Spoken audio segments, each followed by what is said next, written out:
Assalamualaikum warahmatullahi wabarakatuh. Bismillahirrahmanirrahim. Alhamdulillahi rabbil alamin. Imamil muttaqin, sayyidil huril muhajjalin, sayyidina wa maulana Muhammadin wa ala alihi wa ashabihil mujahidin at-tahirin, amma ba'd. Alhamdulillahillazi khalaqa fasawwa wallazi qaddara fahada wallazi akhrajal mahwa faja'allahu husa'an hahwa sankariu kafalatansa arsala rasulahu bil huda wa dinil haq liyushirahu ala dini kulli wa kafa billahi shahida wa ala alihi wa ashabihi wa man da'a bi da'watihi waqtada bin sunnati ila yaumil raiba fi. Subhanaka la ilma 'allamtana innaka antal alimul hakim. Wala haula wala quwwata illa billahil aliyyil azim. Allahu akbar. Allahu akbar. Allahu akbar. Bersama kita membesarkan Allah, meninggikan kemuliaan Allah, mengangkat martabat Allah. Kita menyembah Allah yang satu, tidak ada Tuhan yang lain yang disembah melainkan Allah. Pertama, saya mengucapkan syukur kepada Allah di atas kekuatan yang Allah berikan kepada saya, akhirnya sampai di sini. Ini merupakan siri yang pertama saya datang ke negeri Kedah dalam menyampaikan kuliah. Kali pertama bila saya sampai hari itu, saya menyampaikan kuliah di masjid di Surau Bekah, di Penaga, Pulau Pinang, tak silap. Lepas ni semalam dekat Taman Keladi.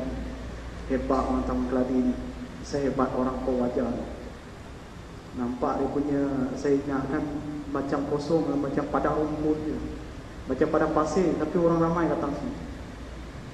Kalau masjid dekat Sarawak, dia tak lagu ni, dia lain. Kalau masjid dekat Sarawak, kalau jauh macam ni, dia orang tak datang. Yang ada ku imam dengan Tok Siak, dengan Bilal, 2-3 orang je. Lepas habis solat, dia orang balik. Kalau di Sarawak, kalau ada majlis macam ni, orang Sarawak nampak pelik. Kalau tiba-tiba ramai orang datang masjid, pelik. Kalau macam masjid tu kosong, tak ada orang, lepas sembahyang orang balik, ataupun tak ada orang sembahyang langsung, itu biasa dekat Sarawak. Itulah budaya-budaya yang orang Sarawak, orang sini dia tak boleh lawan orang Sarawak. Orang Sarawak ni hebat. Hadirin sekalian, tidak lupa saya ucapkan terima kasih sebesarnya kepada seluruh pimpinan surau Pewajar yang sudah menjemput saya sampai ke sini dan untuk menyampaikan kuliah saya dalam tajuk saya malam ini yang berkaitan dengan hijrah dan hidayah. Dan terlanjur tadi sahabat kita memperkenalkan saya sebagai bekas calon PAS, mungkin saya akan kongsikan sedikit pengalaman kita di sana. Sebuah parti politik ini dia dapat diterima oleh masyarakat walaupun parti politik ini dia membawa lambang Islam. Ramai orang ingat bahawa lambang Islam ni dia tak boleh diterima orang Sarawak. Parlimen Sebuti P218 merupakan parlimen tempat saya bertanding, dan parlimen ni kita tak pernah ada cawangan. Sebelum bertanding tu tak ada cawangan, kita tak ada ahli, kita tak ada siapa-siapa pun dekat sana. Boleh kata kita dilempar macam tu saja. Sebab patutnya kita dapat kerusi lain, kita dapat kerusi lain. Patutnya kita dapat kerusi lain, tapi dia bagi kita kerusi lain. Bukan salah pimpinan, bukan salah pimpinan ni. Sebab apa? Teknikal di pilihan raya negeri yang lepas. Kita dah ada satu kawasan bandar, tapi kita pula tak ada calon. Tak ada orang ramai nak tanding atas tiket PAN. Jangan ingat senang tanding tiket PAN. Saya pun terpaksa membuat keputusan berhenti daripada TV Al-Hijrah. Walaupun sampai lah ni saya masih dengan TV Al-Hijrah. Sebab apa? Ketua Pegawai Eksekutif TV Al-Hijrah dengan saya baik, Bukhari Cik Muda. Politik lah, tapi ilmu yang kamu ada tu kena kongsi dengan kita sekalian. Gitu. Jadi bila habis pilihan raya, dia terima saya balik ke TV Al-Hijrah, tapi bukan sepenuh masa. Saya di belakang takbir buat kerja-kerja research bahagian pembangunan kandungan Islam. Jadi pengalaman kita di P218 Sebuti itu, dalam keadaan kita tak ada markah, kita tak ada cawangan, kita tak ada ahli, satu orang pun tak ada ahli dekat itu, tak ada langsung. Sebab lain kawasan yang kita target, lain yang kita bertanding. YDP Miri asalnya dia tak nak kawasan Parlimen Sebuti itu. PKR kat situ paling tinggi pun 2000 lebih tu. Dia punya undi 2000 lebih. Dr. Tio yang last kali 3000. Dalam keadaan kita tak ada apa-apa, kosong, Allah memberikan hikmah, menunjukkan beberapa tanda-tanda bahawa rakyat boleh menerima parti Islam. Satu-satunya kawasan yang kita mencipta sejarah P218 Sebuti, walaupun kita tidak kalah, jumlah kita dapat, jumlah undi kita dapat sama banyak dengan jumlah undi BN menang tahun 2008. PKR paling tinggi pun dia dapat masa tu 3000. Kita dapat 7000 lebih, hampir 8000. Kawasan yang majoriti dia orang bukan Islam. Apakah rahsia kenapa akhirnya Islam itu boleh diterima oleh sahabat-sahabat kita di sana? Rahsia dia sebab apa? Sebab jiwa seorang pendakwah. Jiwa seorang pendakwah, kerana itu Islam boleh diterima, insya-Allah. Kalau kita tak ada jiwa berdakwah, bawa lah parti apa sekalipun orang tak boleh terima, tambah-tambah parti Islam. Kita selalu meletakkan bahawa dakwah itu mesti di depan. Sebagai parti Islam, fikrah kita berdakwah. Ramai di kalangan kita orang Islam ni, dia berjuang atas parti Islam, dia tak buat dakwah pun. Kadang-kadang kita kena basuh juga tu. Dia tak buat dakwah pun kadang-kadang. Kita lupa bahawa janji Allah memberi kemenangan pada orang-orang yang benar-benar ikhlas, mukhlisun. 2 tahun kita bekerja di Sarawak, dan saya balik ke Sarawak dalam rangka kita menggunakan Muslim Care, menggunakan politik sebagainya. Masuk dakwah, kita bawa masuk parti politik sekarang. Cara berdakwah macam mana? Bila ada meninggal saja, kita orang pertama datang kat tempat meninggal. Tak kisah dia jauh mana pun, malam-malam kita pergi. Sebab itulah yang dididik dalam pimpinan gereja ketika saya menjadi mubalik Kristian suatu masa dulu. Kita tak tunggu orang bagi tahu, dia bagi tahu saja, Robi, ada orang meninggal. Saya tak kata siapa meninggal tu, Iban ke bangsa apa tu? Iban. Bila nak tanam? Dia kata pagi besok nak tanam. Malam ni kita usaha. Jauh mana pun rumah dia, kalau saya tak boleh datang, biar sahabat kita pergi sana datang. Dahulukan duit dia bagi bantuan. Akhirnya 2 tahun kita mendekati rakyat, orang bukan Islam, dalam rangka kita menghantar bantuan dan sebagainya, dan kita melakukan gerak kerja dakwah dan ziarah. Dan akhirnya orang-orang bukan Islam, bukan setakat dia tidak lawan parti Islam, dia boleh meleraikan kebencian daripada Islam. Sebab Islam ni banyak sangat masalah dia. Orang bercerai-berai banyak orang Islam. Isu kalimah Allah, orang Islam ni sibuk bergaduh. Orang kafir tak bergaduh. Orang Islam ni sibuk bergaduh. Saya pun tak faham yang tu. Masa timbul isu kalimah Allah tu, yang banyak bergaduh tu daripada Semenanjung. Kami menghadapi 1,200,000 orang Kristian daripada Sarawak saja 1 juta lebih. Kami tak bergaduh. Tengok dekat Facebook saya mubaligislam@gmail.com. Pertama kali kita buat menganjurkan majlis tahlil, orang bukan Islam berserta dengan ketua padri dia, ketua imam Anglikan dan sebagainya, datang lebih ramai daripada orang Islam.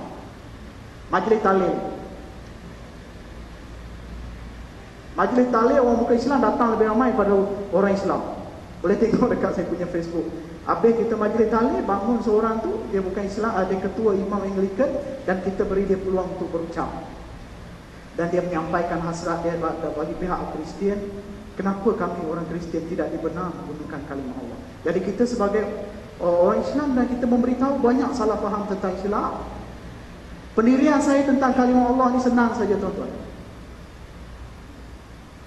Sebab bagi saya, kalau ramai orang PAH kat sini pun tak ada masalah. Kalau ada orang UMNO pun, andai kata tiba-tiba ada orang BN ke atas pagar, saya bagi tahu dekat sahabat-sahabat saya di sini tu, parti politik kita leraikan dulu mazhab tu.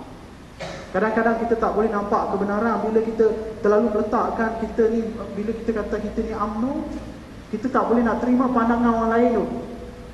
Sama juga kadang-kadang orang PAH pun lagu tu. Bagi saya pandangan saya senang saja. Isu kalimah Allah ni, kalau nak pertahan pun tak ada masalah bagi saya. Nak pertahan lah menurut perlembagaan tu. Kalau dia nak pertahan, tak ada masalah. Tapi benarkah kamu mempertahankan kalimah Allah tu dalam keadaan kamu ikhlas mempertahankan kalimah tu? Kalau setakat kamu pertahan kalimah Allah tu, saya nak tanya berapa orang yang kamu dah bawa masuk Islam kat sini? Apa pertahan kalau pajak masuk Islam pun tak ada? Orang yang nak masuk Islam tu pun dia datang kepada kamu bagi tahu dia nak masuk Islam bukan sebab kamu dakwahkan dia. Dia dah sedar bahawa agama Islam itu lebih awal sampai dia hidayah kepada dia. Bukan sebab kamu berdakwah kepada dia. Sebab itu saya sampai lah ni saya masih dijemput ceramah dekat jabatan kerajaan, bank negara dan sebagainya. Saya memberitahu mesej ini kepada orang Islam. Apa mazhab kamu sekalipun, UMNO ke kamu, PAH ke kamu boleh tak letak parti politik tu tepi dulu bila kami duduk masjid, dengar benar-benar. Benar ke tidak kamu pertahankan kalimah Allah tu dan kadang kamu ikhlas kepada Allah. Dalam keadaan kita melarang orang bukan Islam menggunakan kalimah Allah, kita nampak tak jabatan-jabatan agama Islam Selangor, jabatan agama Islam Jawi, jabatan Perkim, jabatan agama Islam Sarawak, berapa ramai orang bukan Islam daripada Sabah, Sarawak, daripada Kristian masuk Islam tu. Pernah tak dengar nama yang disebut sebagai Ustaz Muhammad Farid Rabi Abdullah? Pernah dengar tak? Pernah? Pernah tak dengar nama famous Ustaz Muhammad Farhan Abdullah, Hafiz pertama daripada Mu'alaf, Pekah Padri pada Sabah masuk Islam? Ada nama yang besar yang menulis buku. Kalau yang rajin baca buku tu PTS, terbitan PTS, ada dua buku dia terbitkan. Dia tulis tahun lepas dia dapat royalty 40 lebih ribu dia dapat royalty. Buku dia Terabaluk Hidayah, Terabaluk Syahadah mendapat jualan paling tinggi. Ditulis oleh seorang ustaz yang bernama Ustaz Muhammad Rasidi Lobo Abdullah, bekas timbalan padri daripada Kuching masuk Islam. Atas apa dia masuk Islam tu? Dia baca kitab Quran ke daripada kecil? Pernah tak dengar ada namanya anak murid kepada Dr. Zakir Naik? Orang sebut dia Ahmad Didak Malaysia, Haji Shah Kirit Kakulal Govinji, Berada Shah. Tahun 2011, 3 orang sultan beri anugerah tokoh pendakwah kepada Shah Kirit ini. Yang di Pertuan Agong, Sultan Selangor, Sultan Perak, tahun yang sama. Ini pendakwah besar. Ada yang namanya Ridwanti dan sebagainya lah. Banyak yang masuk Islam pun. Kadang kita fikir, kadang kita tak nampak mata kita ni sebab kita ni Islam Melayu, kita ditutup mata kita sebab apa Islam tu kita letak kat bangsa.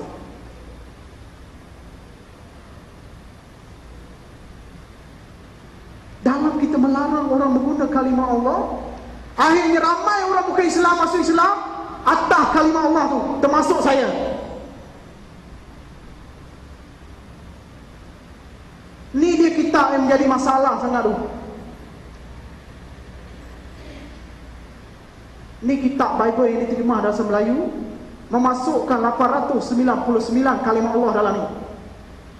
Bagi saya masa panjang sikit malam ni sebelum saya balik Kuala Lumpur. Tapi saya tak ambil masa lebih pukul 10 lah. Minyak pukul 11 habis lah.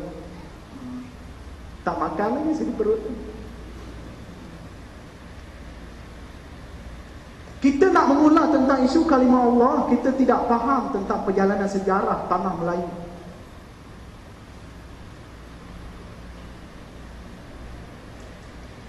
Saya baca sikit ni kenyataan pimpinan gereja depan. Kitab Bible ini kitab Bible yang diiktiraf oleh pimpinan gereja. Inilah kitab. Ini kitab saya daripada kecil sampai besar ni, kitab lama, tengok terkoyak-koyak. Sampai lah ni saya masih pegang, saya masih simpan lagi kitab ni. Sebab apa? Saya akan berhujah dengan orang Kristian, berdialog dengan orang Kristian menggunakan kitab. Projek penterjemahan Alkitab ke dalam bahasa Melayu dimulai tahun 1974. 74 lah, bukanlah ni. Bukan sekarang, 74.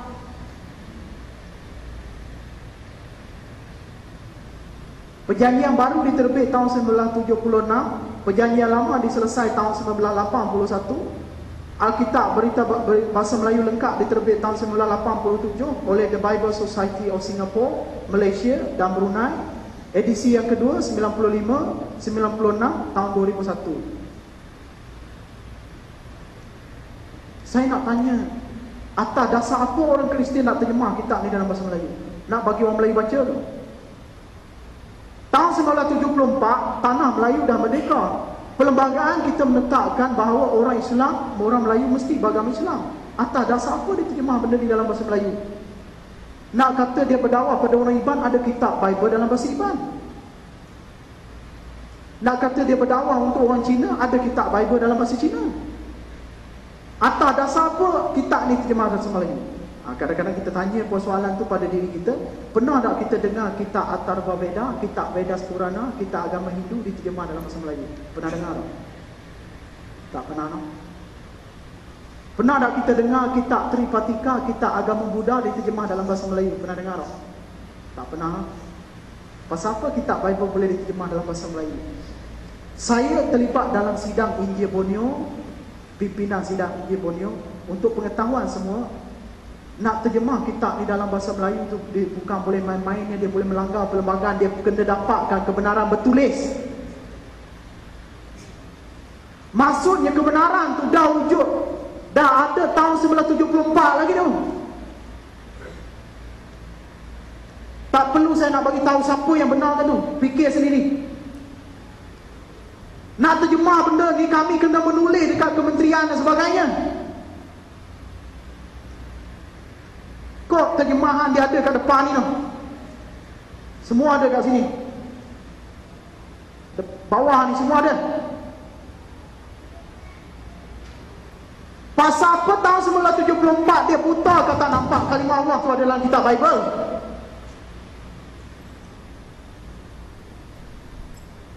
Kenapa sekarang ini baru nak bising tentang kalimah Allah? Benar ke kita ikhlas pertahan kalimah Allah tu?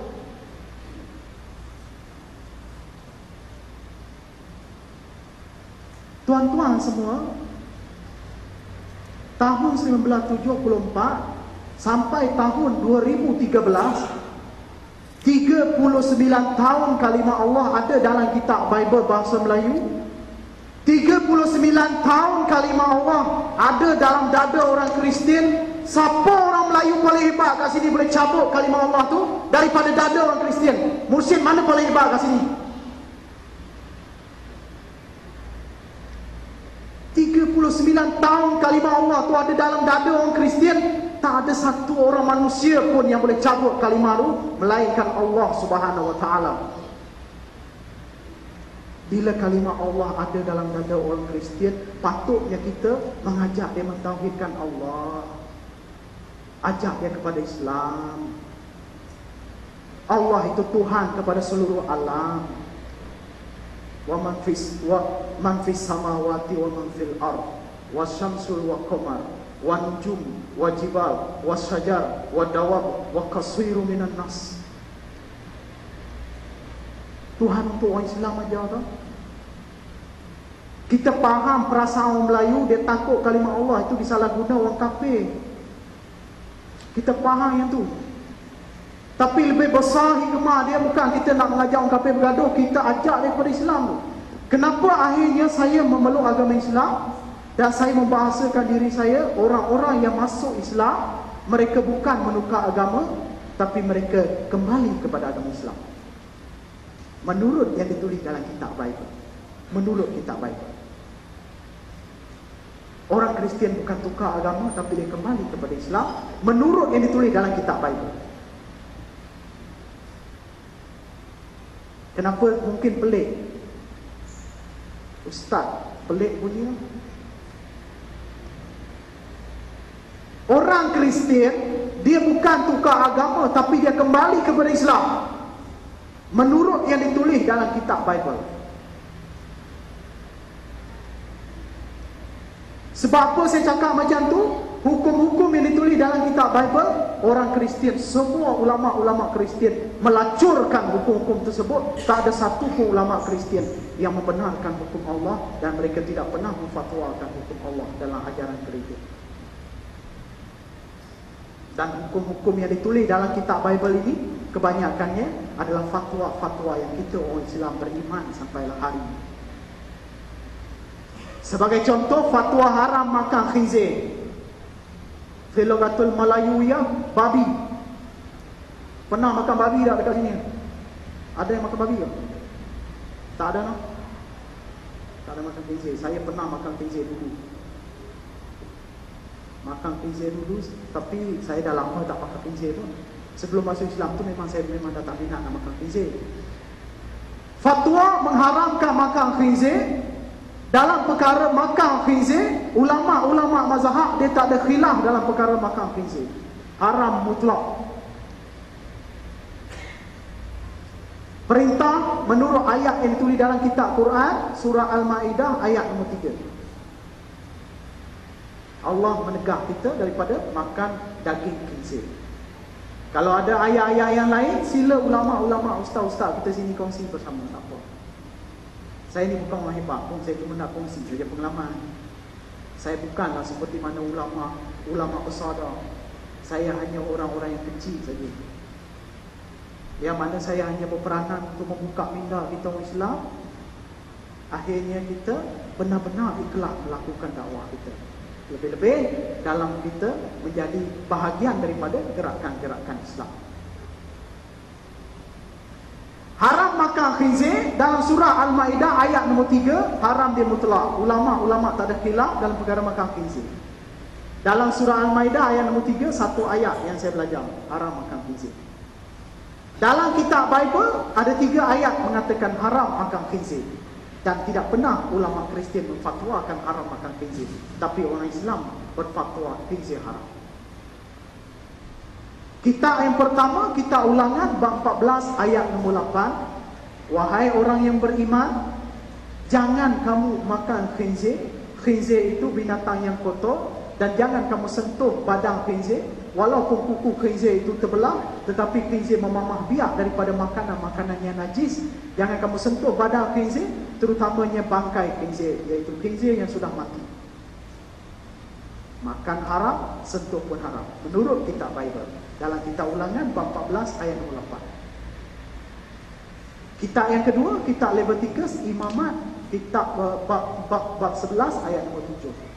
Kitab yang ketiga, kitab Isaiah, kitab Nabi Isaiah bab 65 ayat 2 sampai ayat nombor 5. Wahai orang-orang yang beriman, jikalau kamu nampak ada di kalangan sahabat-sahabat kamu makan khinzir, tidak boleh kamu berdekat dengan mereka, dekat pun tak boleh, menurut yang ada ditulis dalam kitab Bible. Siapa sahabat dekat sini nak buka kitab Bible, saya baca ayat dia saja, rujuk dia dekat sini. Itu satu hukum saya nak buka, banyak lagi hukum saya nak bagi tahu. Nanti ingat saya bohong. Dalam kitab Quran ada satu ayat mengharamkan, mengatakan haram makan khinzir. Dalam kitab Bible ada 3 ayat mengharamkan makan khinzir. Sampai hari ini orang Kristian tidak pernah memfatwakan khinzir haram, sedangkan haram itu tertulis dalam kitab mereka. Satu hukum. Nampak tak? Siapa yang beriman pada ayat ini? Orang Islam yang beriman pada ayat. Orang Kristian tidak beriman pada ayat. Mereka tinggalkan hukum Allah. Bagaimana para nabi-nabi terdahulu mengerjakan solat, sembahyang kepada Allah. Kadang-kadang kita kata, ada sahabat-sahabat kita kata, kita sembahyang ini seperti mana nabi-nabi terdahulu. Sembahyang kita hari ini adalah sembahyang sunnah baginda Rasulullah sallallahu alaihi wasallam.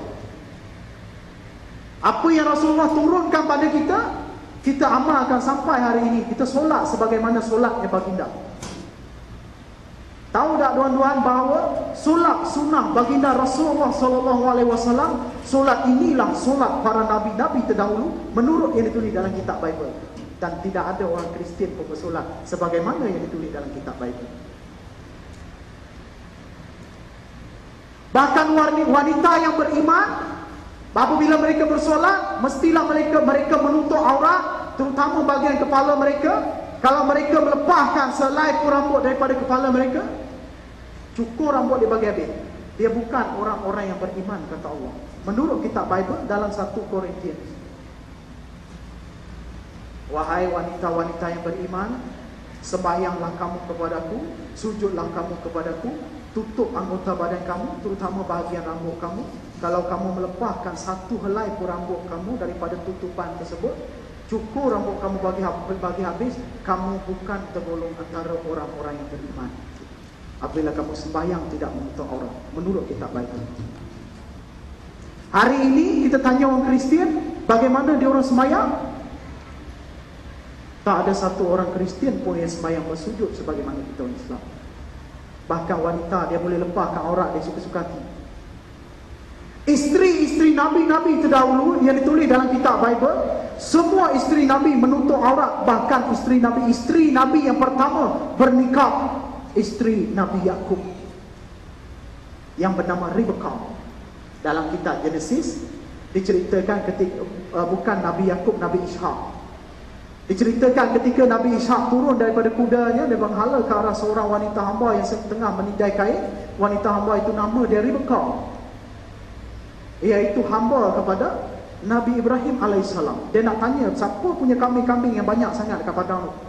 Turun Nabi Ishak, maka dilihat oleh wanita tersebut, Rebekah, ya Ibnu Soleh.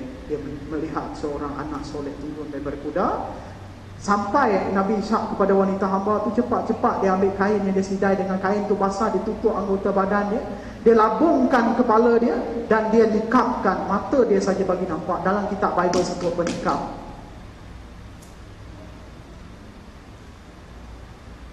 Dan Nabi Ishak mengambil wanita hamba itu, Rebekah itu, menjadi isteri, yang melahirkan 2 orang putera lepas.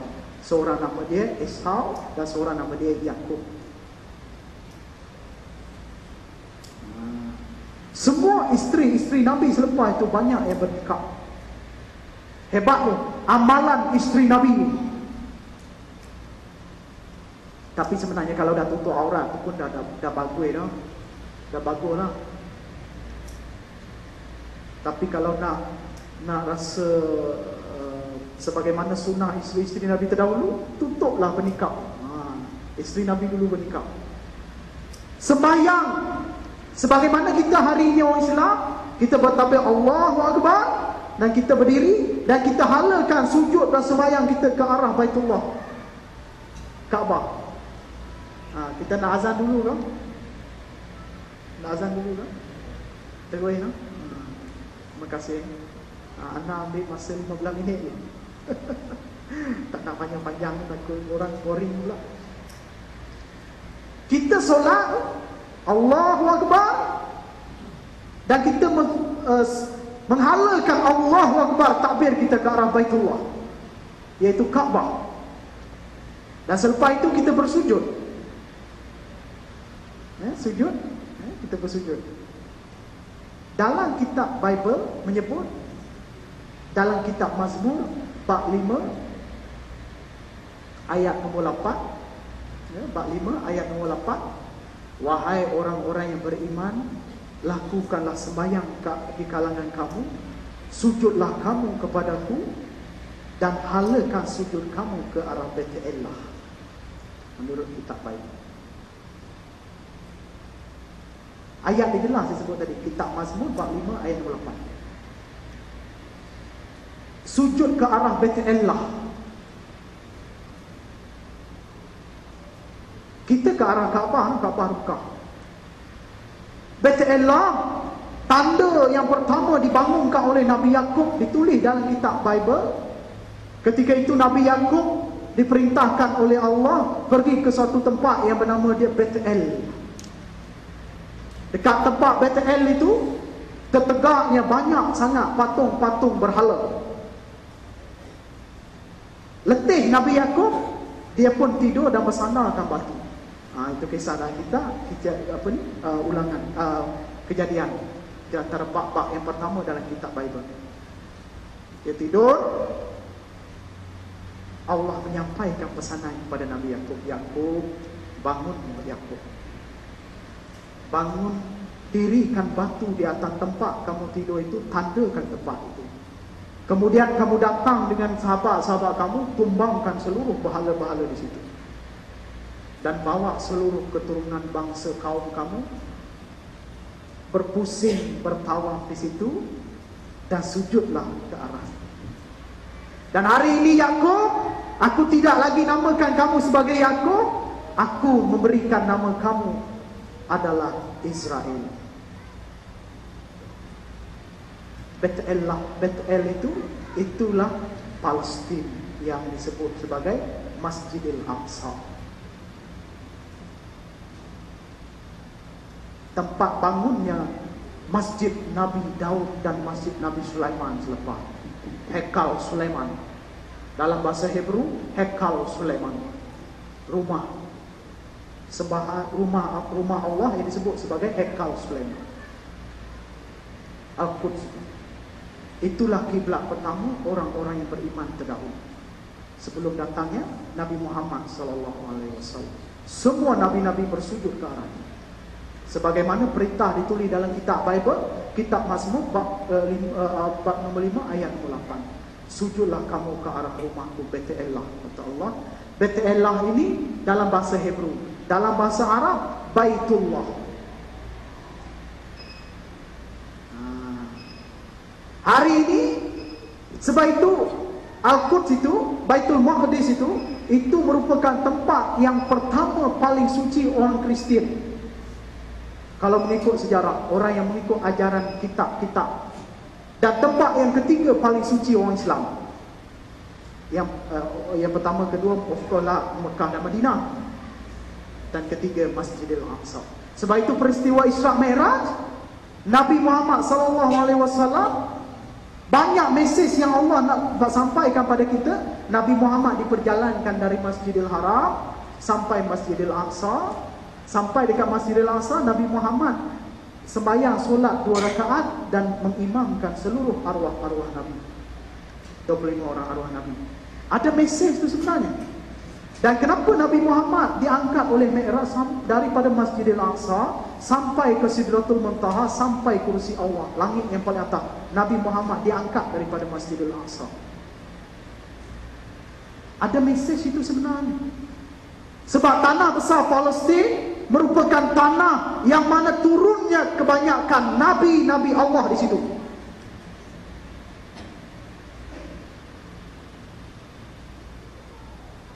Dan Allah turunkan ketiga-tiga kitab suci, yaitu kitab Taurat, kitab Zabur dan kitab Injil diturunkan di tanah besar Palestin sebelum turunnya Al-Quranul Karim. Itu mesejnya.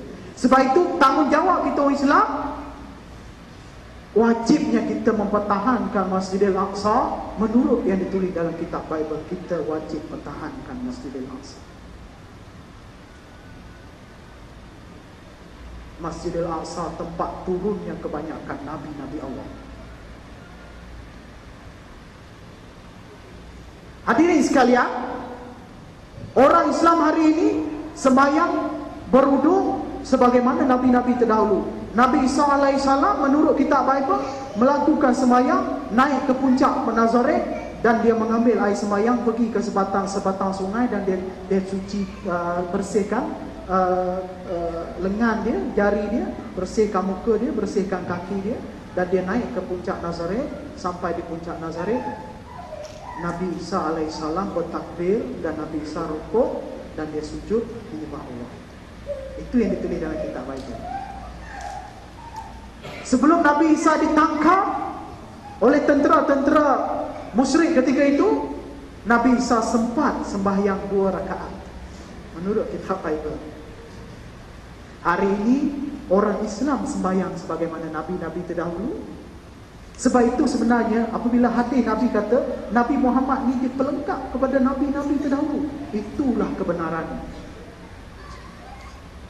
Itulah kebenaran.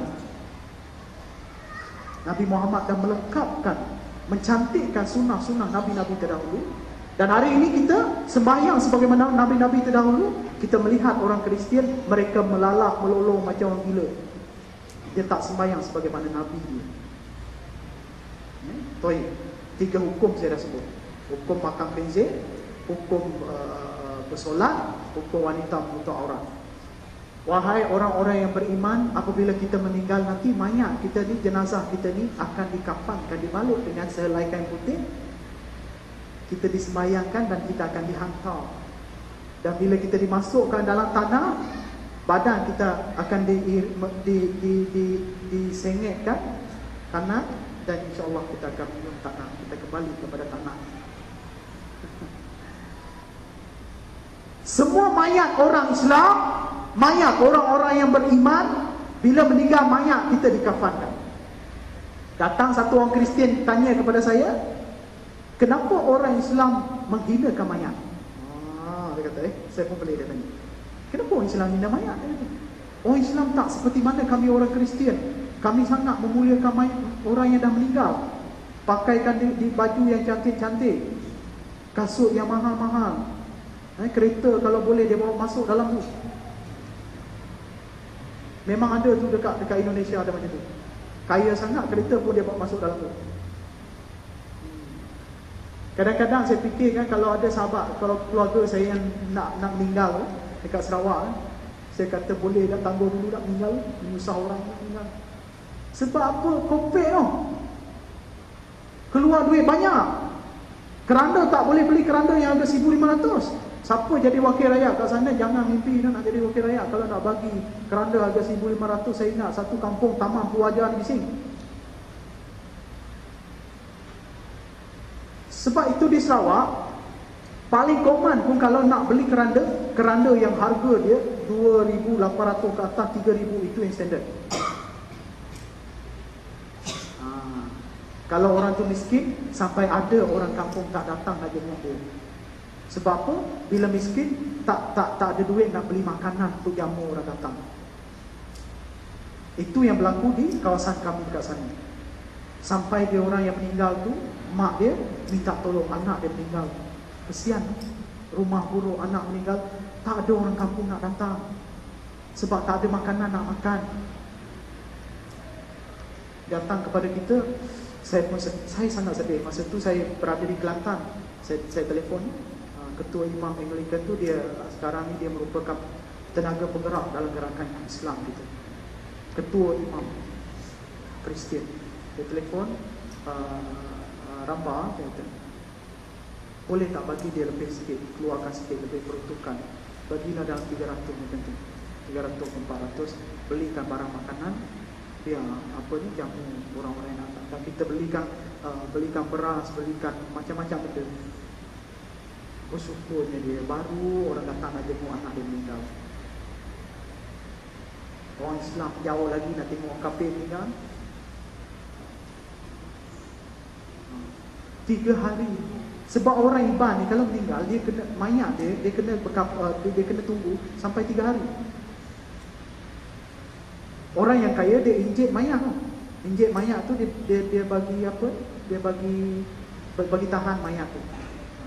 Orang yang kaya, orang yang miskin masuk hari pertama petang tu nanti pun mayat dah busuk. Terpaksa masuk dalam keranda. Itu pun dekat Sarawak nak orang meniaga keranda. Untung orang Iban zaman dulu, dia pergi masuk hutan. Bila orang meninggal, dia masuk hutan, dia pergi tebang kayu tu, ramai satu rumah panjang dia tebang kayu buat keranda. Tapi zaman lah ni nak tebang kayu kena tembak tu. Semua hutan tu hutan warta kerajaan lah. Kepala hutan dia buat macam tu. Tak boleh main-main sembarang, kena tembak. Sebab tu nak tak nak kena beli keranda. Terpaksalah beli keranda yang murah tu. Dia orang bantu. Sampai orang yang meninggal tu berhutang nak beli keranda. Faham kan? Berhutang. Berapa bulan dia nak langsaikan hutang. Sedih kan? Sebab itu kalau ada saudara saya nak meninggal, kata boleh dah tahan dulu. Bukan buat lawak ni, benar-benar betul-betul sungguh-sungguh. Datang orang Kristian tanya kepada saya, sahabat, orang Islam ni dia tidak memuliakan mayat. Dia buat mayat ni sangat ringkas. Lepas tu masuk gedebak-gedebuk macam tu, masuk dalam tanah. Tak dilapis, tak lapis dengan macam kita letak dalam keranda. Kalau ada keranda yang ada aircon pun ada. Saya tak tahu dia pakai aircon berapa kuda, tak tahu. Berapa horsepower, tak tahu. Orang mati pakai aircon. Masa zaman dia hidup dulu tak buat macam tu pun. Saya kata, sahabat, kenapa kamu cakap kami membinakan mayat, sedangkan kami mengkafankan mayat sebagaimana ajaran Nabi kami? Ialah membinakan mayat. Dan saya cakap, sahabat, kalau kamu benar-benar beriman kepada Nabi Isa dan kamu membaca kitab Bible, perintah mengkafankan mayat ini telah diturunkan oleh Nabi-Nabi terdahulu 555 tahun sebelum datangnya baginda Muhammad sallallahu alaihi wasallam. Ada dalam kitab Bible, dalam kitab Lukas bab 23 ayat 53. Ambil mayat itu, kata Isa, angkat mayat itu, balut mayat itu dengan kain linen, kain putih, dan biarkan muka mayat itu terbuka. Lepas itu baru masukkan dia ke tanah dan balut dia itu, menurut kitab Bible. Bila saya cakap macam tu, sahabat yang Kristian tu, dia pun pelik. Betul ke? Bukalah sendiri kitab Bible. Kitab suci kamu ni, bukan kitab suci saya. Perintah mengkafankan mayat ada dalam kitab Bible. Dan sunnah itu sampai hari ini, orang Islam beriman kepada sunnah itu. Sampai hari ini kita mengkafankan mayat, selagi kita memegang kalimah la ilaha illallah sampai kita mati, insya-Allah kita akan dikafankan, insya-Allah. Baik. Berapa hukum tadi? Ada 2-3 hukum. Ada ayat ini, nanti kita tengok dekat mana kita jumpa ayat ini.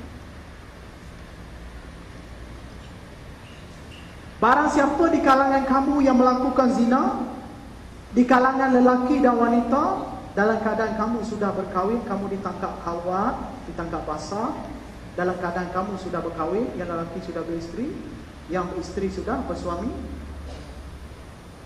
bunuh kedua-duanya. Barang siapa yang berzina di kalangan lelaki dan wanita yang sudah berkahwin, bunuh kedua-duanya. Sabit cukup saksi dia bunuh. Barang siapa yang melakukan dosa tangan, yakni mencuri, potong tangan dia.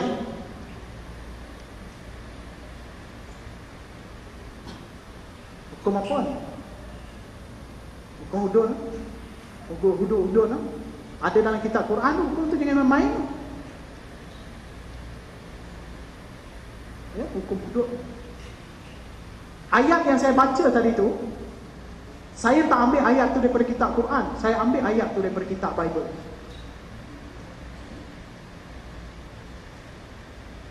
Saya bukan ambil daripada Quran, yang ayat tadi tu hampir sebiji saya ambil daripada kitab Bible. Kalau tak percaya, kita baca bersama. Kadang-kadang kita orang Melayu dia tak nampak. Dalam kitab Ulangan bab 22 ayat 22.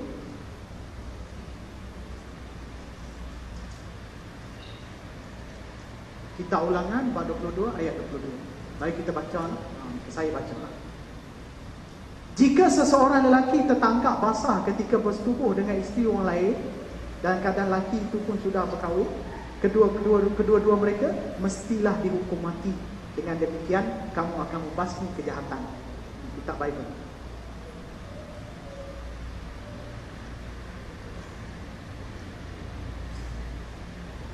Kita baca satu lagi kitab dalam kitab Bible. Kitab Matius bab 5 ayat 30. Jika tangan kanan kamu menyebabkan kamu berdosa, yakni mencuri, potonglah dan buanglah tangan itu. Lebih baik kamu kehilangan sebelah tangan kamu daripada seluruh tubuh kamu masuk neraka.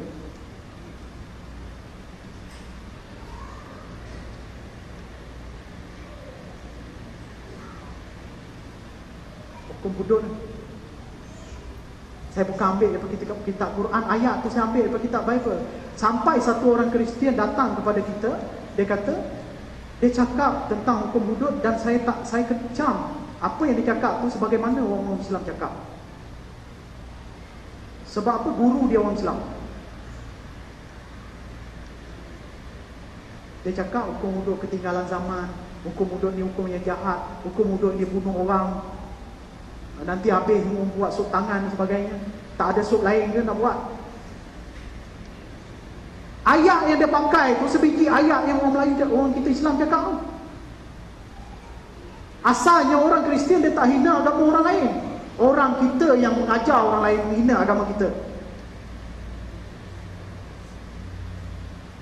Bila disebut ayat lagu tu, saya dah faham dah siapa dah, ayat mana dia ambil. Saya kata, sahabat, subhanallah, astagfirullah. Kamu tahu tak, hukum yang kamu hina itu, hukum hudud, kita tahu kita tak boleh terima hukum hudud. Kami orang Kristian, kami ni dasar, kami ni kasih sayang. Nak kopek satu kulit, ceraikan satu kulit daripada badan, kami tak berani tau. Dia kata. Dalam hati saya kata, kepala otak juga dia cakap lagu. Dalam hati saya cakap lagu tu lah. Nak cakap depan depan tak berani tu, kena rempang. Saya kata, sahabat, kamu tahu tak hukum yang kamu hina tu, hukum tu ada dalam kitab Bible, kitab suci kamu. Ya ke dia kata? Ya ke?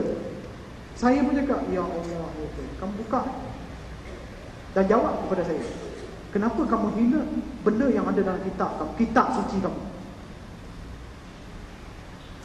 Sampai hari ini, orang Kristian yang pernah berdialog dengan saya, sampai hari ini dia orang tak berani hina hukum hudud. Yang berani hina hukum hudud orang Islam. Kita tuduh orang Kristian kafir sebab dia dah tinggalkan hukum Allah. Dia memang dia tinggal, banyak hukum tadi tinggal. Kita kata dia kafir.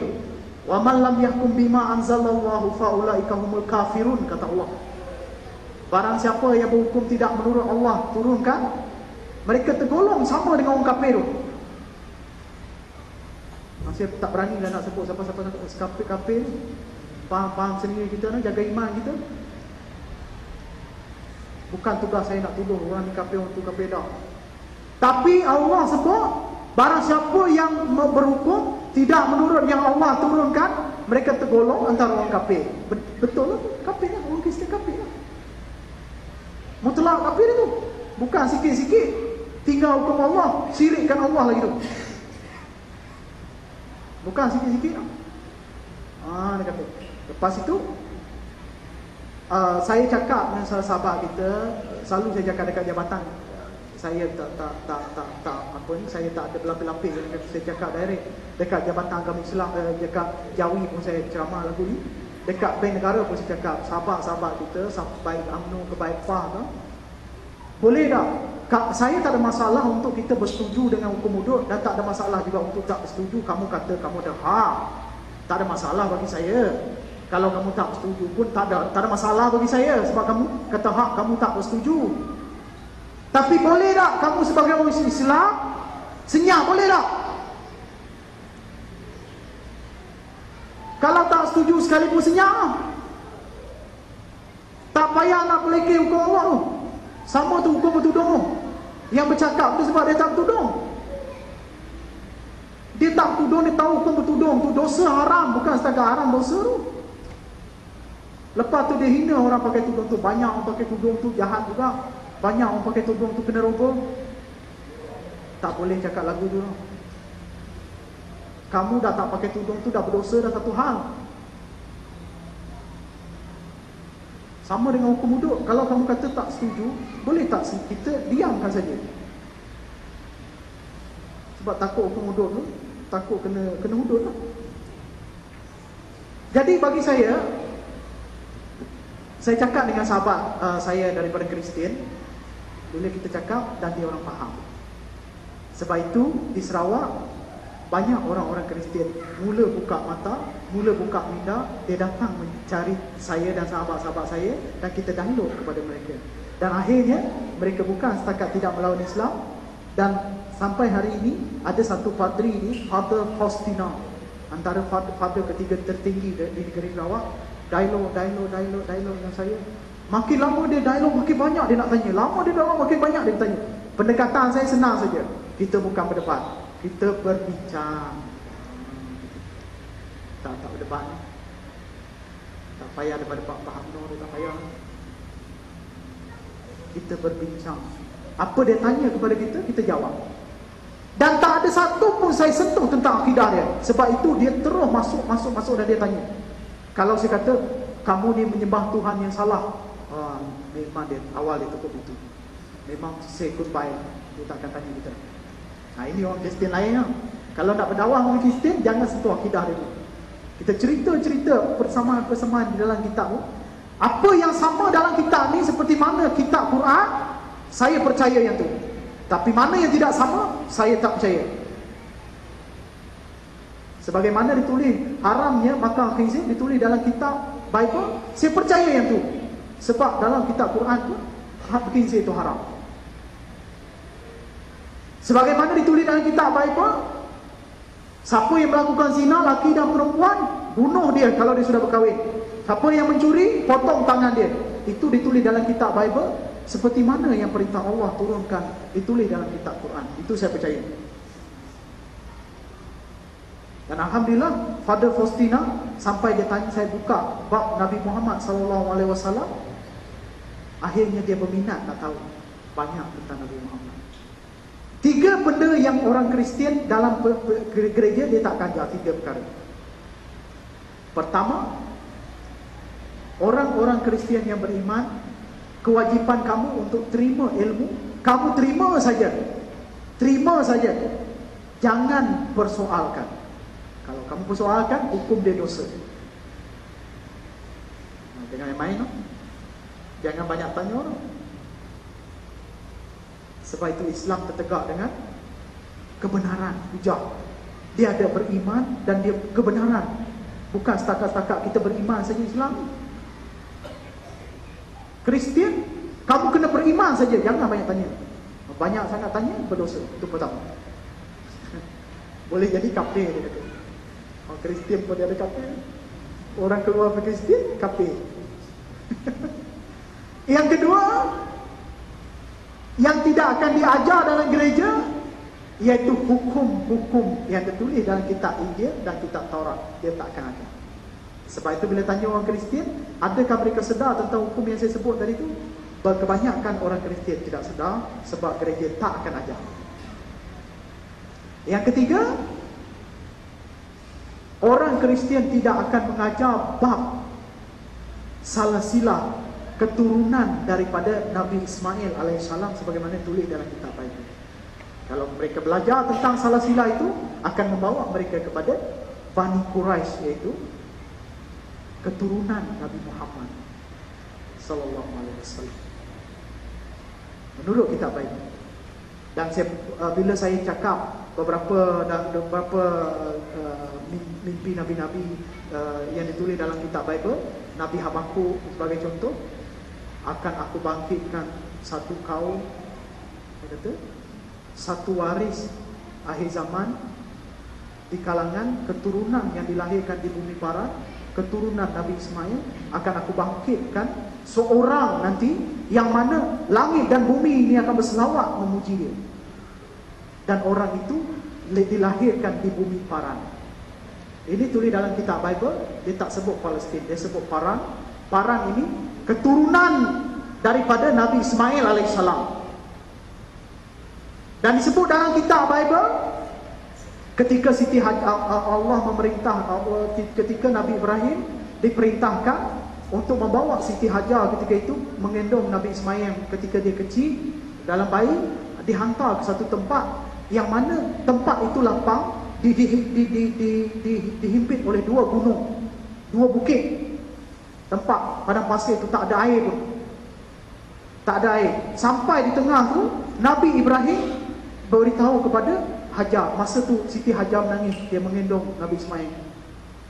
Ya Rasulullah, wahai Nabi Allah, wahai utusan Allah, adakah ini perintah Allah ya Ibrahim? Naam. Dijawab oleh Nabi Ibrahim, betul Siti Hajar, ini perintah Allah. Kalau ini perintah Allah, aku reda. Sampai di tempat itu, Nabi Ibrahim meninggalkan Siti Hajar. Siti Hajar menangis mencari air, tak jumpa air. Dia naik ke bukit sebelah, tak jumpa. Naik ke bukit sebelah, tak jumpa. Naik ke bukit lagi sebelah, tak jumpa. Akhirnya oleh kerana Siti Hajar keletihan, cerita ni saya ambil daripada tulisan Bible. Dia pun tidur. Dia letakkan Nabi Ismail di sebelah dia, dia tidur. Bila dia tidur, sampai seruan pesanan daripada Allah yang disampaikan oleh malaikat Jibril. Wahai Hajar, bangun ya Siti Hajar, susukan anak kamu. Bangun Siti Hajar. Bila bangun Siti Hajar melihat satu keluarbiasaan berlaku.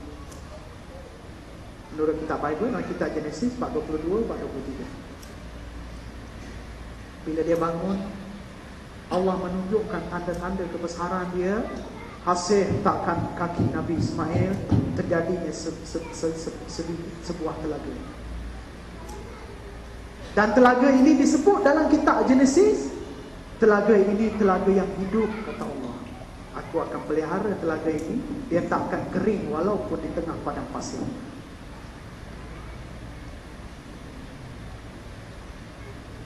Hasil hentakan kaki Nabi Ismail, terjadinya telaga. Yang pertama minum air itu Nabi Ismail alaihissalam. Telaga itu sampai hari ini hidup. Dia tak kering walaupun di tengah-tengah padang pasir. Dia di bawah, di antara dua bukit. Itulah bukit Safa dan bukit Marwah. Subhanallah. Sampai di situ ada satu kaum nama dia Jurhum, kaum orang yang suka berfitnah. Jumpa, dia lihat Siti Hajar tengah menyusukan anaknya. Di tepi mereka ni, Jurhum ni pun, mereka mencari sumber air, tak jumpa. Mereka pun terkejut, tiba-tiba ada sumber air kat situ. Mereka tidak terus mengambil air itu. Dia minta kebenaran daripada Siti Hajar. Dan Alhamdulillah, Siti Hajar bersama dengan mereka. Dan akhirnya Siti Hajar membesarkan Nabi Ismail di situ dan mengawinkan Nabi Ismail dengan seorang wanita Mesir. Di tempat itu yang disebut dalam kitab Bible adalah Gunung Paran. Daripada Gunung Paran ini, menurut kitab Habakuk bab nombor 3, ayat nombor 3, menurut kitab Habakuk dia kata, akan aku bangkitkan satu keturunan daripada bumi Paran yang mana kemuliaannya, langit dan bumi ini akan memuji kebesaran, memuji kemuliaannya, mengangkat kemuliaannya, wajiham fi dunia wal akhirah. Dan juga mereka akan bergerak daripada Taman Tema sampai ke bumi Paran bersama dengan 10,000 orang-orang suci di atas tangan mereka memegang api. Tahu tak sejarah ni? Tahu tak sejarah ni? Alhamdulillah. Bagaimana Nabi Muhammad SAW bergerak daripada Taman Tema Madinah bersama dengan 10,000 tentera daripada Madinah, bergerak sampai Mekah, membuka kota Mekah. Ini yang disebut dalam kitab Bible. 10,000 orang-orang suci dan bersama mereka api. Sampai di Maru Az-Zahran, dikepung 4 orang panglima Mekah ketika itu, dan mereka mengadakan unggun api. Subhanallah. Ramalan itu ada disebut dalam kitab Bible. Sebab itu orang Kristian dia tidak akan buka cerita Nabi Isa. Bahkan padri pun tak tahu. Banyak padri tak tahu. Khilaf kita dengan orang Kristian adalah dalam cara kita beriman kepada Nabi Isa alaihissalam. Itu saja khilaf kita. Tidak beriman kita orang Islam kalau kita pun menolak Isa itu adalah merupakan salah seorang daripada utusan Allah. Boleh terkeluar iman kita. Saya sedih tau, kadang-kadang ada sahabat-sahabat muda dia mencarut Nabi Isa sampai dia sebut benda-benda kotor berkaitan dengan Nabi Isa. Dia kata tak boleh sahabat. Kita Islam, kita sangat memuliakan Nabi Isa alaihissalam. Bahkan Nabi Isa itu merupakan Rasulullah yang disebut oleh Allah dalam kitab Quran, salah seorang daripada Rasul yang Allah pilih. Mal Masih ibnu Maryam illa rasul qad khalat min qablihi rasulu wa ummuhu siddiqah kana ya'kulani ta'am unzur kaifa nubayyin lahumul ayat summanzur anna yafakun, kata Innamal Masih ibnu Maryam Rasulullah wa kalimatuhu alqaha ila Maryam wa ruhu minhu fa aminu billahi wa rasul la takunu salasa. Bukan ayat saya, itu ayat Allah.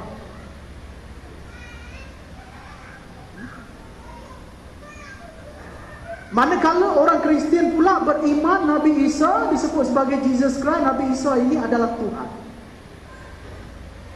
Itu saja kesilapannya sangat besar, paling besar. Yang membezakan cara orang Islam beriman kepada Nabi Isa dengan cara orang Kristian beriman kepada Nabi Isa. Dan dalam kitab Bible yang saya pegang ini, tak ada satu ayat pun mengatakan Isa itu Tuhan. Daripada mana datang doktrin Isa itu Tuhan? Itu sejarah dia, kena tunggu episod akan datang.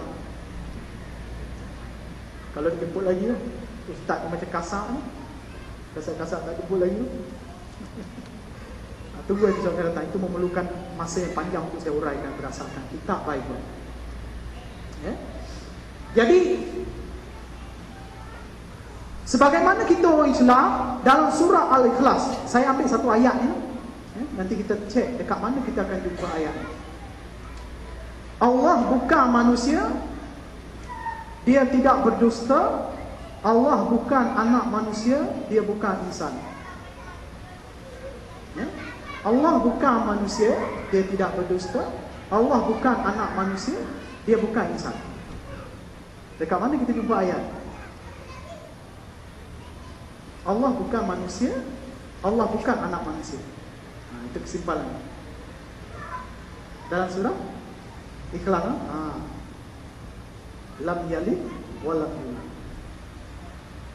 Allah itu tidak diberanakkan dan Allah tidak memberanakkan. Tak ada benda pun boleh disamakan dengan Allah. Ayat yang saya ambil tadi itu, saya bukan ambil daripada mana-mana terjemahan Al-Quran, tapi saya ambil daripada terjemahan kitab Bible. Dalam kitab Bilangan bab 23 ayat 19. Nubuat kedua, hai Raja Bala anak Zippor, dengarlah kata hamba, Allah bukan manusia, dia tidak berdusta. Allah bukan anak manusia. Apa yang dijanjikannya akan dipenuhinya, apa yang difirmankannya pasti akan dilakukannya. Tanya orang Kristian, apa maksud dalam kitab Bible ni kata Allah bukan manusia?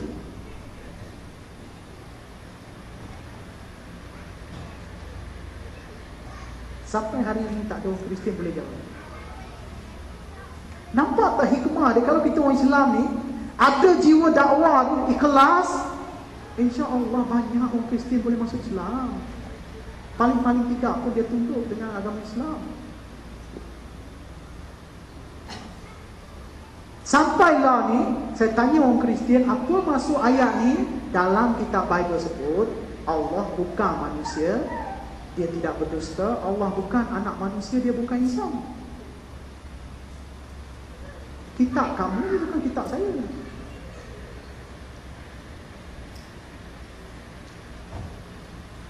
Kitab Bible membatalkan Isa Al-Masih menjadi Tuhan. Selagi mana dia dikandung 9 bulan 9 hari, dalam bahasa manusia dia tidak boleh menjadi Tuhan menurut kitab Bible. Bukan main-main kitab suci orang Kristian.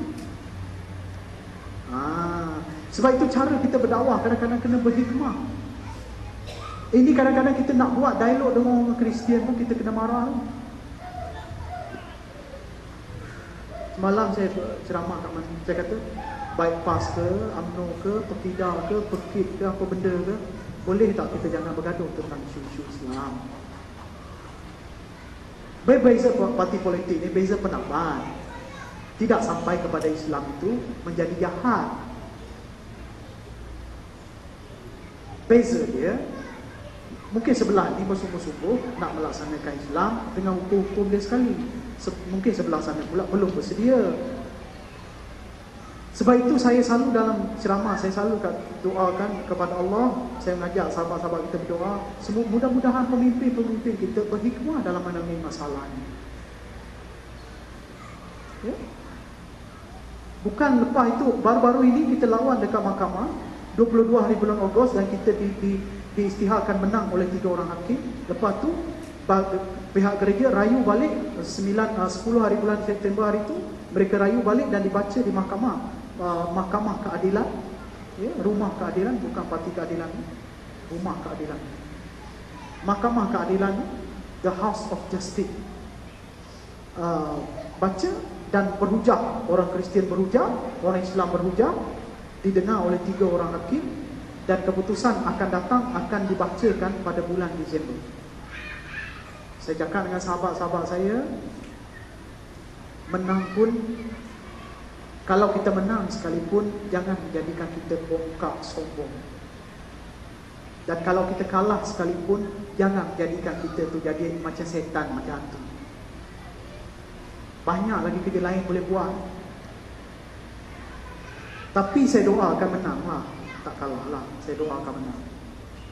Cumanya lepas hari itu, bila bantahan pihak Kristian itu ditolak oleh mahkamah, banyak orang-orang Islam akhirnya mereka menghina orang-orang Kristian selepas menang mahkamah yang 22 hari bulan Ogos. Saya kata tidak bijak kita orang Islam hina balik orang Kristian. Tidak bijak.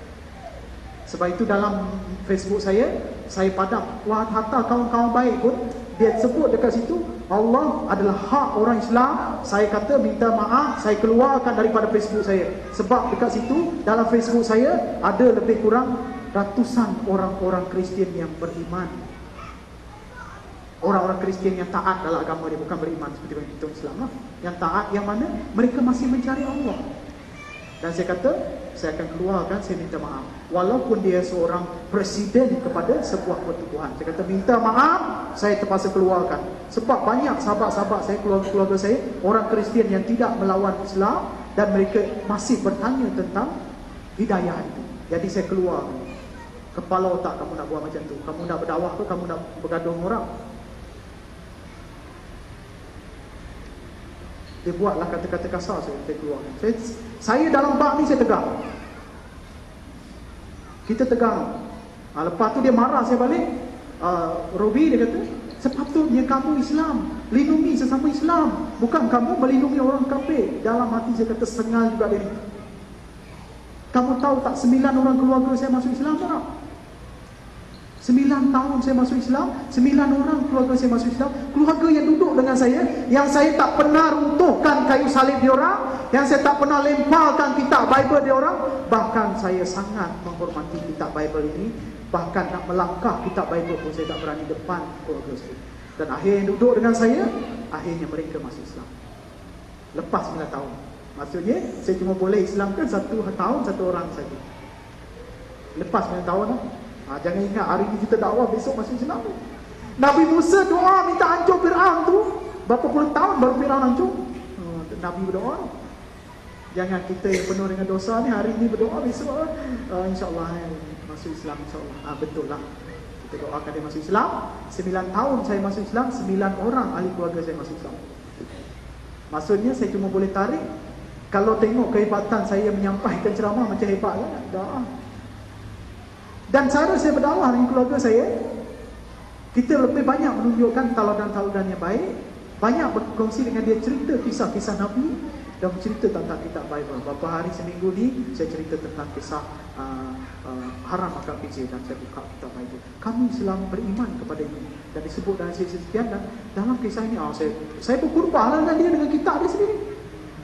Akhirnya satu kebenaran itu terbuka, dan akhirnya membuka perasaan dia pergi kepada agama Islam.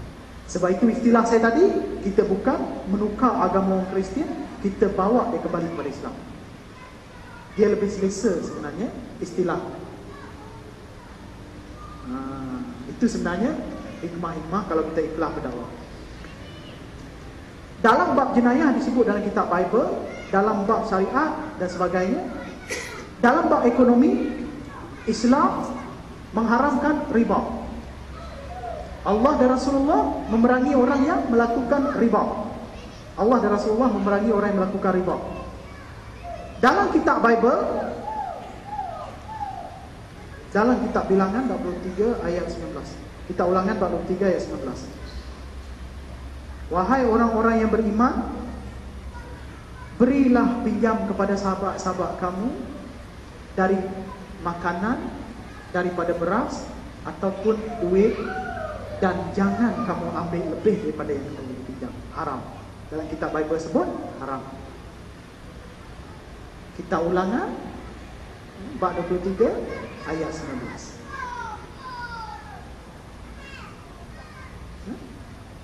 Tapi hari ini kita orang Islam mengharamkan riba, orang Kristian tidak lagi mengharamkan riba. Nampak tak Islam tu lengkap? Nampak tak? Ini saya perlu buka lagi bab-bab yang lain-lain tu. Banyak lagi tu. Kisah tentang haji, ni kisah tentang Siti Maryam. Belum buka lagi kisah. Kenapa kita orang Islam tidak boleh mengucap selamat hari Christmas kepada orang Kristian? Besar dia punya maksud tu. Walaupun kita kata kita wasatiyah, menjaga hubungan kerahmatan dengan orang Islam, jangan sampai kita tergelincir daripada akidah. Sebab itu saya sampai hari ini saya tidak pernah mengucapkan kalimah selamat hari Natal kepada orang Kristian. Sebab saya takut. Sebab saya faham maksudnya. 25 hari bulan Disember, orang Kristian meraihkan hari Natal sempena mereka beriman pada orang Kristian beriman bahawa Isa lahir, Jesus Christ lahir pada 25 hari bulan Disember, sempena kelahiran Nabi Isa alaihissalam.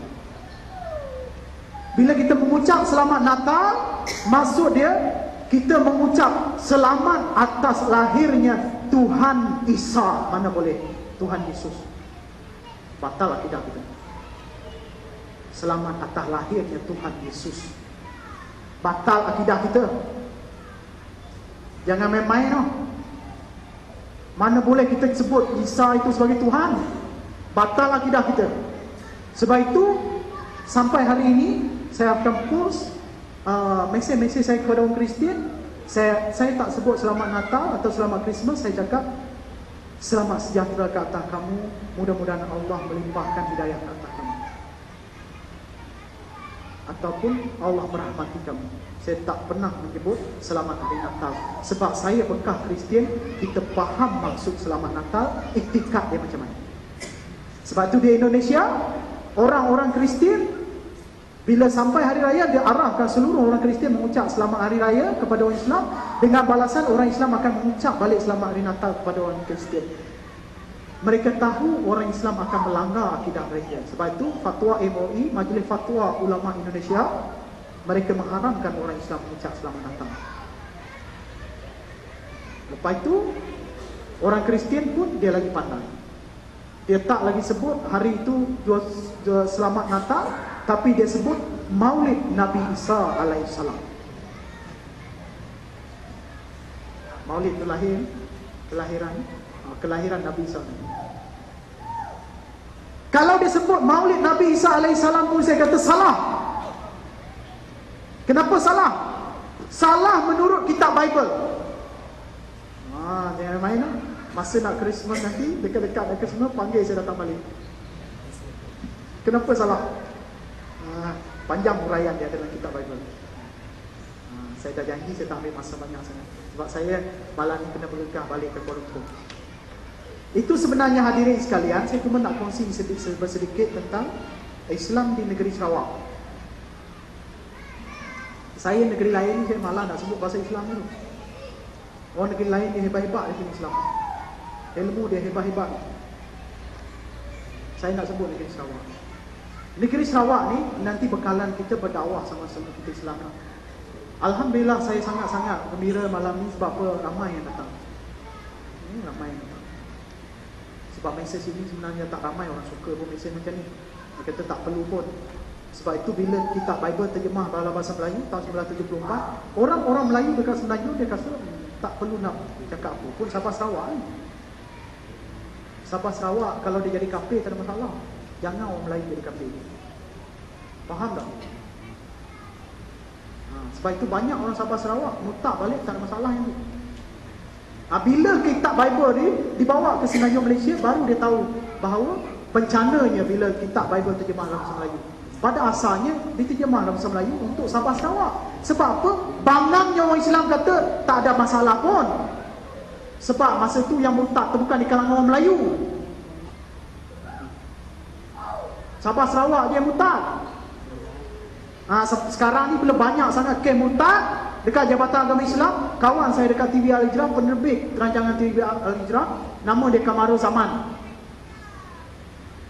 Disebabkan dia memberi kepada Amir Idris statistik permohonan murtad yang diluluhkan.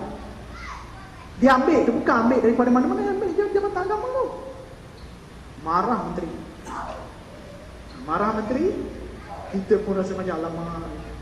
Disebabkan buka statistik murtad, ada lebih kurang 100 lebih permohonan murtad yang diluluskan. Menteri mengamuk, mana pernah kita luluskan. Padahal statistik itu diambil daripada Jabatan Agama Islam. Kawan saya 24 jam terus diturunkan pangkat. Lepas bukan setakat turun pangkat, 24 dalam masa beberapa hari lepas tu, menteri datang ke TV Al-Hijrah dengan CEO turun, dengan general manager, pengurus-pengurus besar turun, semua daripada kecil yang besar turun pergi Dewan Muktamar dengar dia beletik kat itu. Yang berhormat Jerai lah. Dia basuh lah kami dalam tu. Saya pun dengar lah basuhan dia. Saya tidur ada lah. Benda tu fakta. Lepas tu, sejak daripada tu, Ustaz Wan Ali dah takut dah. Lepas kawan saya Kamarul Zaman tu diturunkan pangkat, saya yang jadi penolong penerbit rancangan bicara lepas tu, handle program-program untuk bicara Amir Idris. Sejak daripada tu saya pun tak berani nak keluarkan isu-isu tentang Islam. Saya kata saya alihkan pada isu lain, alih pada isu sosial, LGBT dan sebagainya.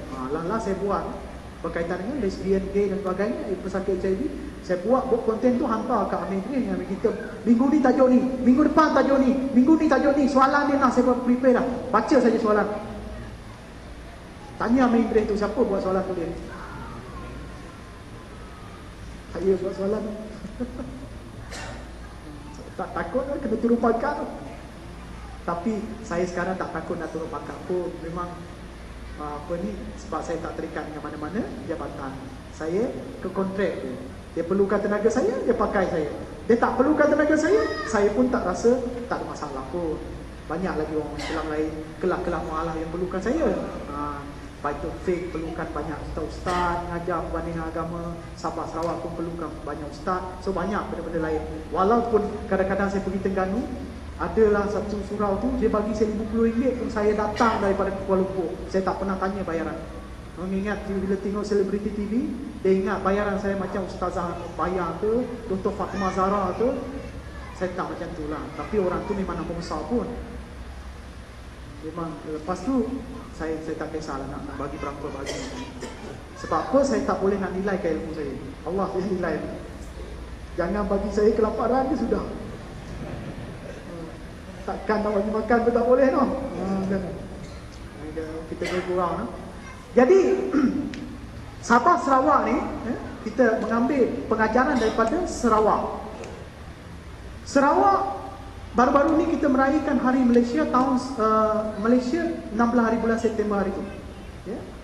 Tahun 1963 Sabah dan Sarawak masuk membentuk Malaysia bersama dengan Tanah Melayu menjadi sebuah negara Islam.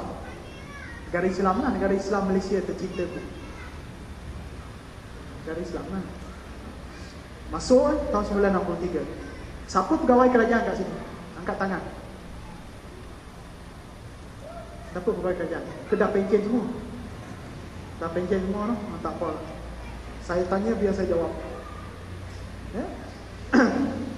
Sarawak masuk Malaysia tahun 1963. Kita buka statistik Jabatan Perangkaan Malaysia. Jabatan Perangkaan Malaysia mengeluarkan statistik dah dicula tahun 1960. Penganut-penganut agama, statistik penganut-penganut agama di Sarawak tahun 1960. Ini statistik dari depan. Jabatan Perangkat Malaysia. Nanti boleh buka cek dekat Jabatan Perangkat Malaysia. Tahun 1960, populasi Islam dan Kristian di Sarawak. Penganut agama apa yang paling ramai dekat Sarawak sekarang? Apa? Kristian. Kristian lah? Semua tahu Kristian. Sarawak ni tinggalan daripada penjajah British. British ada yang namanya James Brooke, ada yang namanya Charles Brooke, ada yang namanya Pioneer Brooke, ada keturunan keluarga Brooke kat situ, entah beruk lagi ada dalam tu. Beruk, banyak beruk dekat Sarawak, beruk orang hutan banyak. Beruk banyak, orang hutan banyak.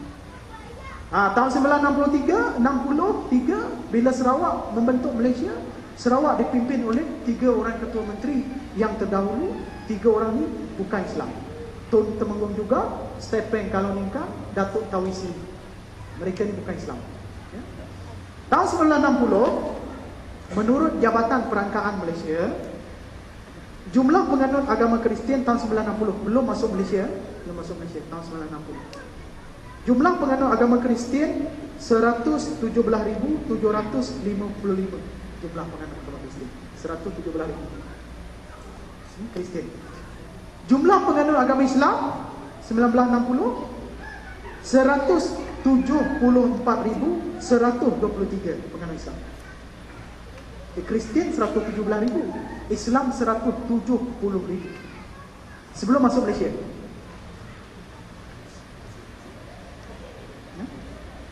Islam ramai ke Kristian ramai? Islam dipimpin oleh 3 orang ketua menteri daripada tahun 1963 sampai lewat tahun 1970. Orang Islam masih lagi ramai, 350,000, orang Kristian 320,000. 3 orang ketua menteri bukan Islam masa tu.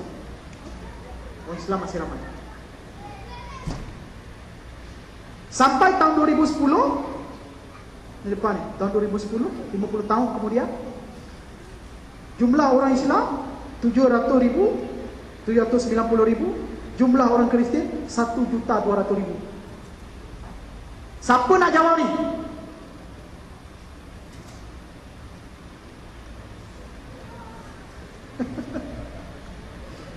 Lepas jadi negara Islam, Sarawak lepas jadi negara Islam, orang Kristian lagi lebih ramai pada orang Islam. Negara Islam tu. Nampak tak kita Islam sebenarnya? Kita dah lama tinggalkan negara Sarawak. Kita tak nampak Sarawak sama saudara kita. Sebab itu saya kata tadi, orang Islam sana bengong, orang Islam sana murtad tak apa sebab bukan Melayu. Habis yang ramai masuk Kristian ni orang Islam Melayu ke? Yang ramai masuk Kristian ni orang peribumi ni. Masa tu orang peribumi banyak tak ada agama. Apa tanggungjawab orang Islam dulu-dulu dakwah dekat bumi Sarawak? Apa tanggungjawab dia? Kita TV ada, radio ada, surat khabar ada, semua ada. Majlis mufti ada, duit zakat ada. Duit zakat kalau banyak istihad tahun ni kita ada lebihan duit zakat 125 juta. Kepala otak ada istihad macam tu, lebihan duit zakat tu. Istihad berbangga tu. Duit zakat banyak-banyak tu, lebihan banyak-banyak tu buat apa? Salur pada asnaf. Tahun depan dapat lagi zakat baru, lebihan buat apa nak setiap selalu banyak yang memerlukan. Sebab tu badan-badan kita orang Islam ni, saya tak sebut Jabatan Agama Islam sini ni, jangan marah lah kalau ada pegawai kat sini. Saya sebut negeri saya baru-baru ni 60 juta dah masuk dalam kes SPRM yang ACC. 60 juta duit zakat buat bangunan. Kawasan saya sebuti tu, sebuti Miri Barang, 1,000 orang mu'alaf berdaftar di bawah unit saudara kita. Kawasan saya 1,000 mu'alaf, satu kelah agama pun tak ada kat sana. Siapa kat sini saya alu-alukan datang kat tempat saya.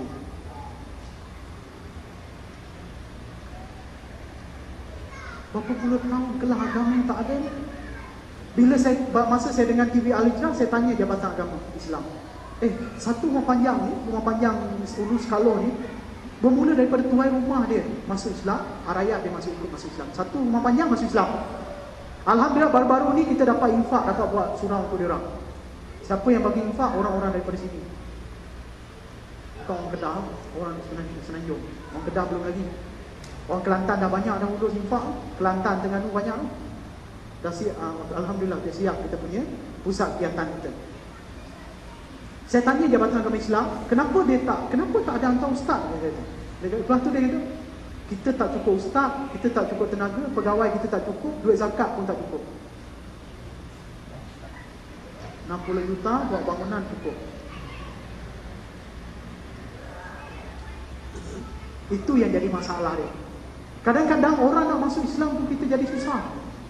Bila minta bantuan pun susah. Bila kutip zakat bukan main. Setiap surau masjid yang di bawah apa tu jajahan tu, semua kutip zakat tu. Kutip tu, efisien. Sekarang ni kalau khabar saya banyak pegawai kerajaan kat Sarawak, kutip zakat siap potong daripada gaji lagi. Efektif tu. Bahasa kutip tu seronok lah. Takut pegawai kerajaan tak bayar duit zakat, potong gaji dia. Bila salur kan, tak ada kaunter bukan. Bayangkan di Sarawak, kalau daripada Pekan Bakong tu 3 jam nak pergi Bandar Miri. Proses dia pergi Bandar Miri, tambah minyak sekarang dah naik. Naik tu bukan banyak pun, 20 sen. Bukan minyak naik tu, subsidi turun. Minyak tak naik, subsidi je turun 20 sen. Tahu tak bahana dia kami dekat Sarawak, minyak tu naik harga 20 sen, kita bayar lebihan 20 sen. Tambang daripada Pekan Bakong pergi Bandar Miri, dulu tambang dia RM15, RM20. Sekarang tambang dia lepas naik hari tu 20 sen tu, tambang RM30. Ingat orang kampung tu kaya-kaya tak? Sayap kepak ayam tu boleh pergi RM18 sekilo tu. Minyak tu, yang tak ada stesen minyak tu banyak sangat minyak-minyak gelap tu. 1 liter RM5 minyak petrol RM5. Kamu tahu tak bahana dia dekat kami dekat sana, sebab tu sampai hari ini saya tak boleh terima tindakan tu.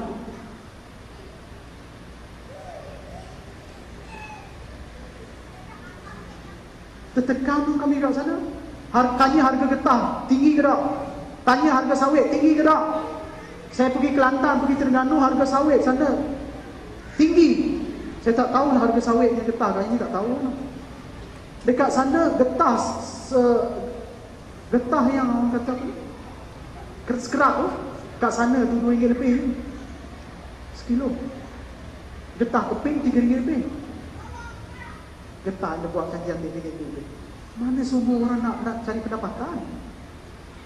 Barang mahal semua. Jadi dekat kawasan saya ramai orang yang masuk Islam, akhirnya ramai pula yang murtad. Sebab apa? Follow up tak ada semua tak. Banyak benda tak ada. Yang ada NGO yang buat pun, dia orang pun terhad, dana tak cukup. Sebab itu kami daripada Pusat Tarbiyah Islam Sarawak, saya dengan sahabat-sahabat saya, dengan Ustaz Muhammad Rashidi Abdullah, saya bergerak di bahagian utara. Ustaz Rashidi dia jadi pengetua di sekolah tahfiz dekat Bintulu. Kita bergerak semua atas dana sumbangan orang. Saya berani cakap tak ada 1 sen untuk duit jabatan kerajaan, tak ada 1 sen duit jabatan agama. Tahfiz yang pertama didiri di Masjid Lutut. Tahfiz yang pertama Parti Islam Hulu Sumbangan, banyak daripada Petona, Badan Kebajikan Islam Petona Hulu Sumbangan, tak ada sumbangan daripada jabatan-jabatan. Minta maaf, menjauhkan orang daripada hidayah. Itu keadaan di negeri Sarawak. Sebab itu alhamdulillah, kadang-kadang kita orang Islam orang Sarawak ni dia nakkan Islam. Orang Iban ni dia nak dekat dengan orang Melayu. Tapi orang Melayu dia susah nak dekat dengan orang Iban. Sebab orang Iban ni banyak makan babi. Orang Melayu sana dia tak suka orang makan babi. Jadi dakwah dia tu tak sampai. Sebab tu orang-orang kita kalau nak berdakwah ke negeri Sarawak, dia kena lihat kizi dengan anjing tu, dia kena lihat benda tu macam ayam dengan itik. Jangan nak kata berdakwah kalau sampai sana tengok-tengok turun bawa double cam, tak pergi rumah panjang, berhenti double cam, Tiba-tiba belum sampai lagi tuan rumah dia turun, kita baru hi hello, daripada bawah kolong tu dah keluar, KJ tu dah keluar, KJ tu keluar. Sahabat-sahabat saya mana ikut kita buat gerakan kat sana, baru turun daripada double cab, tengok KJ dia patah balik naik. Saya kalau babi hutan tu saya lari lah, takut lah saya. Tahu babi orang Mela tu saya tak takut. KJ tu dia cuma nak berkenalan dengan kita saja. Jangan main-main. Dia datang kepada kita tu, dia bukan gigit kita, dia tak kejar kita, tapi kalau kita lari, dia ikut kita lari sekali. Kita berhenti, dia berhenti juga. Kalau nak rasa pengalaman ni, datang kat kampung saya. Jadi jangan lari tau bila tengok KJ, nanti dia kejar kita, dia tak gigit. Lepas tu dia nak tahu apa benda yang kita nak bawa ni, Maggi ke, Maggi cepat dimasak sedap dimakan ke. KJ pun nak tahu benda yang nak bawa. KJ dengan anjing dia dah datang dulu kat kita. Anjing tu ada takut sikit lah, kadang-kadang anjing ni dia menyalak, dia gigit. Tapi saya kata kita kalau turun, sebab apa? Kalau tersentuh dua binatang itu tak jadi haram. Islam ni menurut mazhab kita Imam Syafi'i, cuci 7 kali air, 1 kali air tanah, insya-Allah bersih. Yakin. Dia tak sampai pada haram. Jadi sebab tu Islam tu dia sangat mudah. Yang menyusahkannya orang Islam. Tapi saya tak nafikan, sebab apa? Ramai di kalangan kita orang Islam yang dah lahir Islam ni, dia dah terdidik dengan kebersihan. Memang itu saya tak nafikan. Bila dia dididik dengan kebersihan, jadi bila dia nampak KJ tu dia takut. Dia tak pernah tengok KJ. Kalau macam orang Iban zaman dulu-dulu, dia makan orang pun dia ada. Dia main, saya makan orang. Buka kopiah tengok. Tapi lah ni tak makan orang. Zaman-zaman dulu dia potong kepala. Sebab itu bila ada orang naik rumah panjang, dia tengok ada kepala tengkorak tu, dia letak dekat rumah panjang. Kepala tengkorak tu, itu kepala orang Jepun yang dia potong tu. Orang Jepun potong. Siapa yang nak kahwin, zaman orang Iban punya adat, siapa yang nak kahwin, dia kena potong kepala. Bukan kepala bawah, kepala atas. Dia kena potong kepala, baru menandakan dia boleh kahwin, dia boleh melindungi keluarga dia. Itu sebenarnya adat dia. Jadi orang yang nak kahwin, syarat dia kena potong kepala orang yang sama kuat dengan dia. Orang di kalangan orang lelaki, orang tua tak boleh, perempuan tak boleh, anak budak-budak tak boleh. Kena orang yang muda, potong kepala orang muda. Sebab itu orang yang Sarawak zaman dulu potong kepala menandakan dia berani, dia boleh kahwin. Dia tak potong kepala, dia tak boleh kahwin. Tapi kebanyakan kepala-kepala tu, hantu-hantu kepala yang ada dekat tu, dekat rumah panjang tu, itu kepala orang Jepun-Jepun dulu. Dia orang potong. Termasuk arwah nenek, arwah datuk saya. Nenek dia pun sama dengan orang potong kepala. Jangan main-main tau. Zaman Jepun dulu perempuan potong kepala orang. Sebab tu zaman dulu orang-orang sahabat ni takut nak jadi cikgu kat sana, takut hilang kepala. Balik-balik tak ada kepala. Tapi tak adalah, zaman-zaman tu lepas kita masuk Malaysia, potong kepala diharamkan. Jadi Sarawak ni sebenarnya mutiara Islam, permata Islam yang lama pudar, yang patut kita orang Islam bangunkan sebenarnya. Suatu ketika orang Islam lebih ramai di negeri Sarawak, tapi hari ini kita melihat orang Kristian lebih ramai di negeri Sarawak. Itu isu dia dekat kita. Jadi sebab itu hadirin sekalian, apapun bagi saya, kita berkewajipan untuk mencari muafakat. Kita menambah sesuatu yang kurang, kita menghubung yang pendek, kita menjinakkan yang liar, kita merapak yang rendah, kita menyisip yang umpang, kita melantai yang lampuk, kita memperbaharui yang usang. Terima kasih atas perhatian, maaf atas ketelanjuran. Al-maklum sajalah, kalau keris melukai tubuh, masih ada harapan sembuh. Kalau lidah menggores hati, maaf saya penawar diri. Akhir kalam saya nak bacakan satu puisi. Puisi ini saya belajar masa di India ni. Saya belajar dekat India, dekat Calcutta India, dekat Institut Aliyah Kebakan. Saya ni bila saya masuk Islam, saya ni suka kesenian-kesenian, seni-seni. Bila masuk Islam, kita suka yang seni. Sebab itu saya dapat peluang untuk belajar kat India. Saya belajar tentang seni, kalam-kalam sufi, lagu-lagu yang banyak memuliakan Nabi Muhammad, memuji Allah dan sebagainya. Antara syair yang saya masih ingat sampai luar ni, Saya dia puji lagu ni. याद नबी का गुलशन में का, याद नबी का गुलशन में का लगता है। याद नबी याद नबी याद नबी याद नबी याद नबी याद नबी याद नबी याद नबी याद नबी नबी नबी याद नबी नबी नबी याद नबी नबी नबी के गुलशन महका, के गुलशन महका, के गुलशन महका लगता है लगता है लगता है। याद नबी का गुलशन महका लगता है। Saya itu menceritakan Nabi Muhammad datang daripada Mekah, dilahirkan di Mekah. Nabi Muhammad merupakan rahmat kepada seluruh alam. Allah hai janata ye Muhammad ka martaba, Allah hai janata ye Muhammad ka martaba।